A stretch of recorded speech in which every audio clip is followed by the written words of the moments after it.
Hey, what's up, friends? Welcome back to another episode of Bleav in Big Ten. I'm Rhett Lewis here with you. Excited to look forward to the Week 6 slate of college football. And we've got a fantastic voice and authority on the topic joining us here for today's episode. You see him on Ruffino Joe right here on Bleav in Network on Hack City, covering the FCS. Joe DeLeone is with us. What's up, Joe? Welcome to the show, man. I had your partner in crime on a couple of weeks ago ahead of that LSU USC game, which he did not leave as happy as he was coming in. But how are you doing, man? How are things? I'm doing great. Excited to chop it up, talk a little bit of ball. I'm not going to be as angry pushing the SEC narrative as Blake, but we'll be a little bit more even down the middle when we're talking Big Ten today. But excited to be on and appreciate you having me, Rhett. Yeah. So wait, before we do get going, I understand that you are a Golden Domer? You're a Notre Dame fan? Do I have that right? Sadly, I have suffered through all this and endured the mishaps. I just think is the positive way of putting it. I didn't go to Notre Dame. I played football at the University of Rhode Island, but my dad's an alum. He's from Ohio. Okay. So Big Ten country. I have pushed and said that Notre Dame should maybe consider joining the Big Ten. Yeah. But again, sadly, a Notre Dame fan. Yeah. All right. Well, I'm right there with you in the state as an Indiana alum. I absolutely despise all those who came from South Bend, went to Bloomington, but held on for dear life to their Fighting Irish fanhood.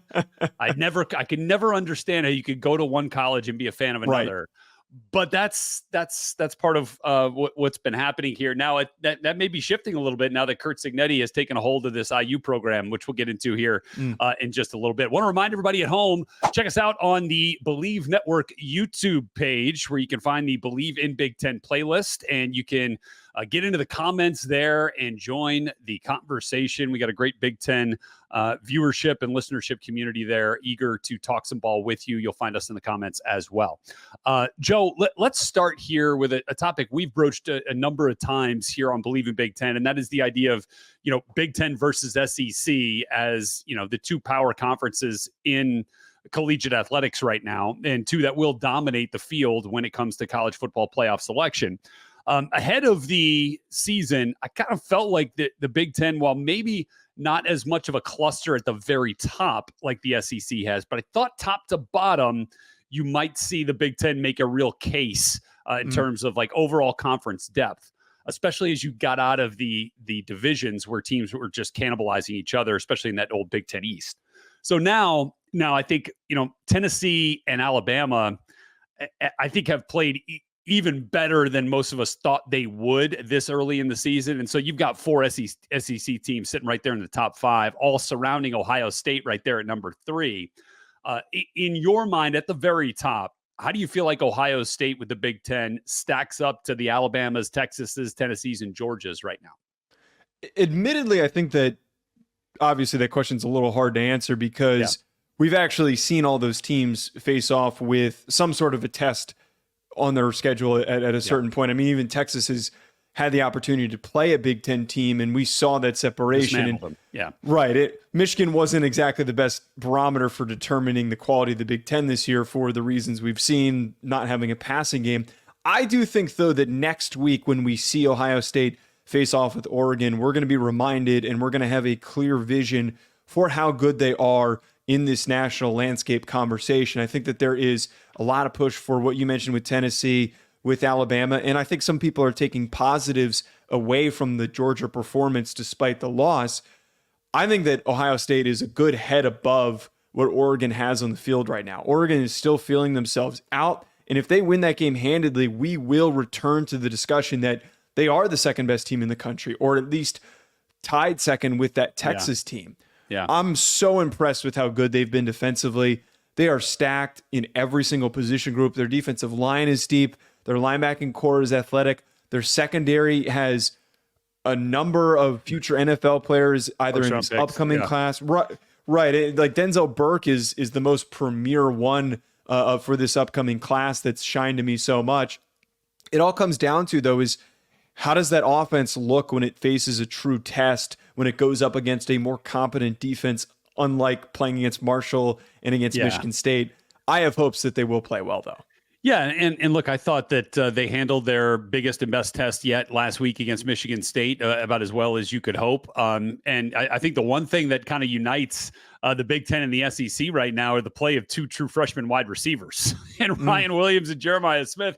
It might be the two best receivers, period. Not to mention the two best as freshmen. Those two guys have been fantastic. I do like that you brought Oregon into the conversation as well, though, because they're sitting there right there at sixth in both the AP and the coaches poll.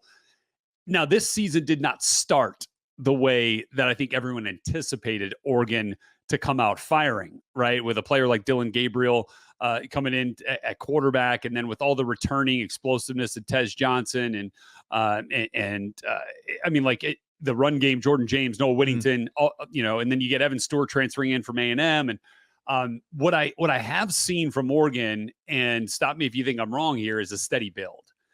Where it was a bit of a struggle early on. I think offensive line wise on the interior, they were really kind of struggling to find the right combination. They've moved closer to that in the last couple of games. And I feel like now they are ascending probably at the right time ahead of this matchup against Ohio State on October 12th. And they got to get there first, right? But they took care of business against UCLA this past week, and imagine they will do so again this week as they take on Michigan State. There's a lot of carryover there. Jonathan Smith, having been the head coach at Oregon State. But your thoughts on where Oregon could ultimately go if the trajectory continues as we've seen? Well, first of all, it's kind of funny to think about how Oregon's played Oregon State already, and they're probably playing more Oregon. Yeah, they're basically playing them again. They're playing a team that's the better version of Oregon State because of all the guys that Jonathan Smith brought over. But to what you're talking about is one of the things that I've been pushing with Oregon to this point. I always get really frustrated when a lot of people, after 1 or 2 weeks, they're super adamant about, all the hype that they had, it's not coming to fruition. Look how bad they look. This or this does not look as good as it was advertised. Yeah. People need to be patient, especially in this current version of college football. When you have a transfer quarterback coming in, it's going to take him time to establish a rhythm with his receivers, to understand what works, what doesn't work. We're not talking about plugging in a right guard, or plugging in a defensive Well, they had trouble tackle. with that too, by the way. But yeah, I get it. For health reasons, though, point. more so. Yeah, but exactly. Right, the interior of that O-line's kind of been a bit of the question mark. I do 100% see what you're talking about. It's a steady improvement on a week-to-week basis. They're not going to be perfect every single week, but where the real difficult spot that they're now stepping into, and the real prove-it situation that they are approached with, Michigan State's going to be a nice preparation for Ohio State, but man, they need to come out swinging. They get to play at home, which is to their benefit, but they have to play as the best version of themselves. And you would hope that with all this time to get ready and to build up, that everything would come to fruition the way that we would expect. And they'll have some commonality in opponent very recently, with both Ohio State and Oregon getting, having played Michigan State before they meet on the 12th of October. Okay, we're going to step aside here briefly. When we come back, we're going to get to some of the best quarterbacks in the Big Ten and how they stack up with the rest of the conference. But first, I want to remind you that BetOnline is the world's most trusted betting platform and your number one source for everything football. BetOnline has every stat, every matchup, and even live odds and spreads to bet on during the games. Think you know your stuff? Get in on our $200,000 mega contest and pick 5 games against the spread every week for your chance at weekly prizes and a share of $200,000. When the game's over, head on over to our online casino, get in a game of blackjack or poker, or unwind with one of our over 150 slots games. Head to the website today to get in on the action. Bet online, the game starts here. All right, back here on Bleav in Big Ten, Joe DeLeone, a big piece of the Ruffino and Joe podcast, which you can find right here on the Bleav Network, is our guest here this week as we're kind of going through the Big Ten. And you know what I think, Joe, as you look at some of these top teams, I think it's always interesting to compare and contrast the quarterback play, right? It dominates so much of the future, the ultimate success of each team.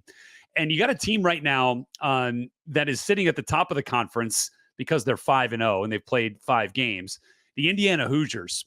And so you've got a quarterback in Curtis Rourke, who's come in from Ohio. He was a former MAC Player of the Year. He threw his first couple of interceptions just this last week, but bounced right back to have another big-time performance. And then you've got a team in the Michigan Wolverines who have a quarterback in Alex Orji. We're not sure yet. You've got Will Howard at Ohio State, Dylan Gabriel, who we've talked about at Oregon. You've got Drew Aller, as you look at it at Penn State. They've been a little bit more explosive than we've seen in years past. Miller Moss at USC is playing some good football. And then, Will Rogers is a guy that it's thrown, for 10 or more touchdowns, one of only 2 quarterbacks that's thrown for 10 or more touchdowns and 0 interceptions thus far for the Washington Huskies. When you look at the quarterback group in the Big Ten, what stands out to you right now as you look at some of the top guys? Well, you brought up the first player for, where you graduated from, Yes. Indiana, that Curtis Rourke has been really exciting to watch. Now, I don't know if he's really projectable as an NFL guy, but he is tough to tackle. He is a strong kid. He has just a really high motor for a quarterback, and he's making all the right decisions right now. Has he been perfect to this point? No, but it's exactly what Curt Cignetti is needed for this team to take this next step where they're not only beating teams, they're dominating teams. Outside of that, though, this quarterback situation in the Big Ten, Miller Moss has been one of the most impressive of this grouping outside of the ones that we talked about for Ohio State and Oregon. Yeah. I think what makes him so consistent and so impactful is just the decision making. He is not as improvisational as Caleb Williams. His arm is not as big as somebody like Will Howard's. But what helps him succeed on a snap-to-snap basis is that he knows where to set up his playmakers after the catch. He knows how to make that right, correct decision in order to keep the offense moving. He's a chain mover. Sometimes in college football, I think that we overthink what it means to play good at the quarterback position. Sometimes we get super amped up about guys that are built like Anthony Richardson, and we're hoping for those guys to take those big steps and be Heisman contenders. And it's exciting and fun to watch Cam Ward throw these crazy balls and Jalen Milroe run past everybody. But Miller Moss, just the steadiness, I think, is what is helping keep USC at bay when certain quarters in certain games, like they had against Wisconsin, they're not playing well. They're making mistakes. They're having issues. Having something that you can lean on and having an anchor like Miller Moss has been a big reason why USC has been successful to this point. Yeah, and I've got, for my work at Big Ten Network, I've got the USC-Minnesota game this week. And, watching USC at the Coliseum last weekend against Wisconsin, that dude is a tough sucker now, Miller Moss. He took some shots. Yeah. And then on a 4th and 1 play, Lincoln Riley sends in, essentially a read option where he's got a chance to pull it and take it himself. He does. Not only does he get the first down in a critical moment in the 4th quarter, but he actually scores and goes in between and up top 2 defenders for Wisconsin. Thought he got banged up actually, and ended up coming back into the game. The toughness that he shows, and I love this quote from Lincoln Riley. We actually talked to him this as part of our preparation for the game this week. Lincoln goes, if you don't have a tough quarterback, you don't have a tough football team. And if you don't have a tough team, then watch out. You're going to be in trouble. And right now, I think the team, that Trojan team, really embodies all that Miller Moss is putting onto the field right now. And he's an extremely smart and poised quarterback. I think they're in good shape right there. And actually, if I had to rank the top 5 quarterbacks, and I don't know if I'm going to do it in order, but I'm just going to give you my top 5. Okay. Right now, I would go with Curtis Rourke at Indiana. I'd go with Dylan Gabriel at Oregon. I would go with Dylan Raiola at Nebraska, the true freshman, Miller Moss at USC, and Will Rogers at Washington. Not in any particular order, but those are the 5 guys I would have as the 5 most. See, it's kind of hard. Most productive can be deceiving because I think Will Howard has done a really good job for what they've asked him to do at Ohio State, but I don't think what he has done is necessarily wowed. As you compare it to the other guys. So those are the 5 I would have. Any objections on those? No, and I don't have my own list at the current moment, but the 2 things that stand out to me the most for what you just said there, I do think that we do need some proof for what Will Howard is. We knew that Will Howard was a capable starter, a big, strong kid. He's got the NFL tools and frame and all of those things, but people for some reason love to forget that he was beaten out essentially by Avery Johnson. They wanted to move on to him and for him to start, and they wanted Will Howard to get an opportunity elsewhere. There was that decision. What was the real reasoning behind that? Where did they not have faith in him? Beating up on this early slate of opponents of weak guys that they're facing, of course he's going to look great and his numbers are going to look great. So that indication, that separation between productiveness and impact is important to talk about. But man, Dylan Raiola, I almost would make the case that one could argue Raiola could be at the number one of that list. Right now, this Nebraska team, it's good. They're running the football well. There's some quality receivers. Isaiah Nayer has had a reemergence for what we knew he was when he was at Wyoming. But I have been coming away so impressed when I put on the film, the All-22, just seeing the decisions that he makes. He looks like a fifth-year senior out there, and the aggressiveness and the lack of fear. So many freshmen go out there and they freak out. They don't know what to do. They check down. He's taking shots like he's been playing 50 games. So I'm excited about Raiola in the future that this Nebraska team has. This year, probably not in any upper echelon of the Big Ten, but I really, truly Bleav next season they could be a top 3, top 4 Big Ten team and be a playoff team. I still think this year that they've got a real opportunity to get to, 9 wins. I think that is firmly within their grasp, but on the high end, you could see 10. And then on the low end, I think they're still going to be flirting with 8, kind of minimum with where they're at right now. But for Raiola's part, over 1,200 yards, 9 touchdowns, just 2 interceptions. And he's played in some pretty big moments as well on the road and at home with some real kind of charged up environments. So I've been really impressed with him. And it's kind of funny. I've been talking to his dad, Dominic Raiola, who is a legend in Husker land as a Remington Award winner at center and All-American. But they've got a house for Dylan where they created essentially a film room for him. Wow. It had to have whiteboards, right? So he could draw stuff up, he could watch tape. And so he'll go through a whole day at the facility. And in fact, I had a Nebraska game earlier this year. And their offensive coordinator, Marcus Satterfield, says, we are getting the game plan to Dylan so much earlier than we have ever given it to a player and a quarterback in the past, because he's just eating it up. Like he needs it. He wants it. So he'll go through a whole day of film prep or a whole day of prep at the facility and then go home and just go into his makeshift film room. And his uncle, Donovan Raiola, who's also the offensive line coach, will come over and they'll sit down for another 2 hours, go over protections. And it's like the preparation for a true freshman like that with Dylan is absolutely uncanny and unheard of.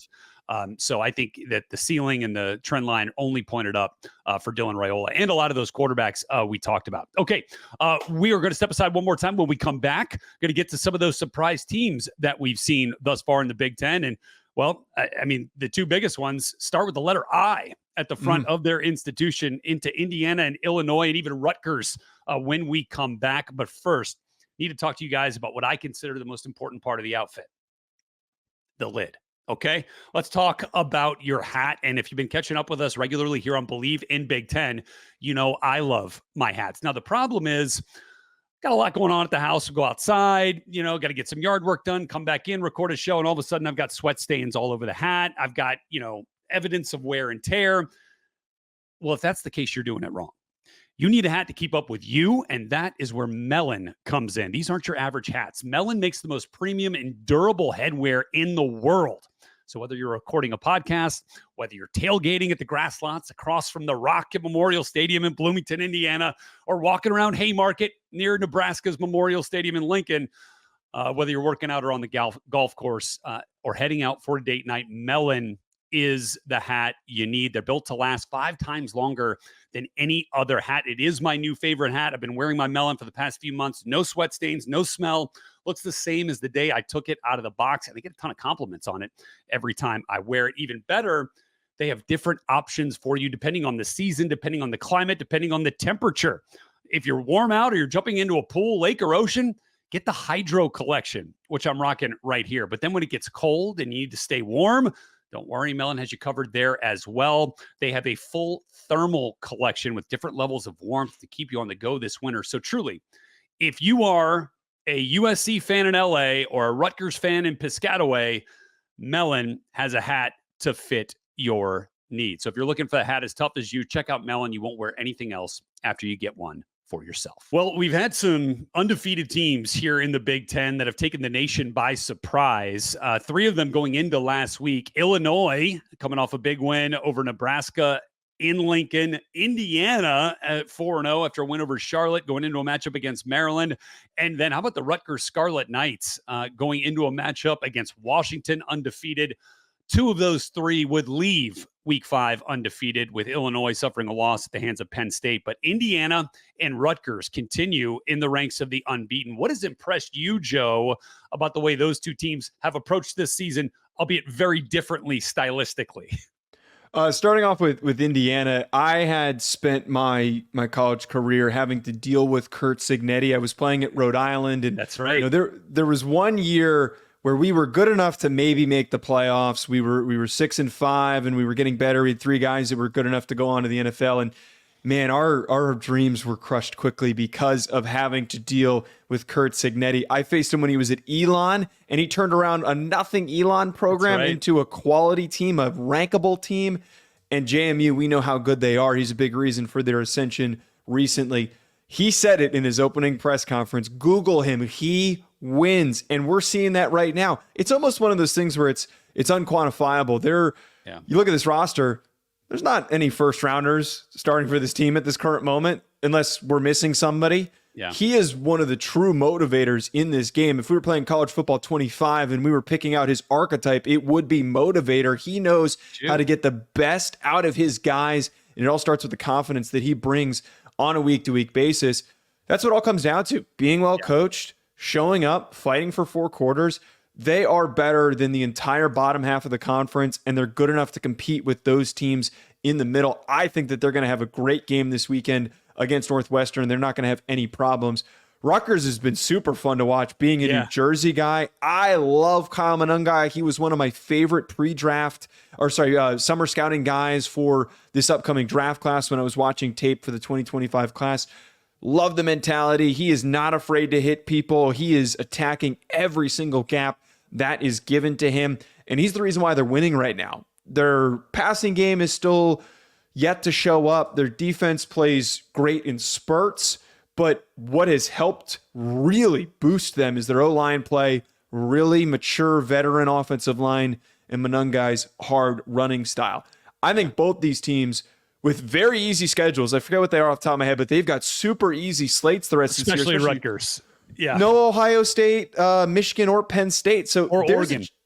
It's insane the slate that the Scarlet Knights were given. So there's this opportunity for both these teams to finish the year 9-3. And it's crazy to say Rutgers could be a playoff team. They could be 10-2 and be one of those teams that sneaks their way in.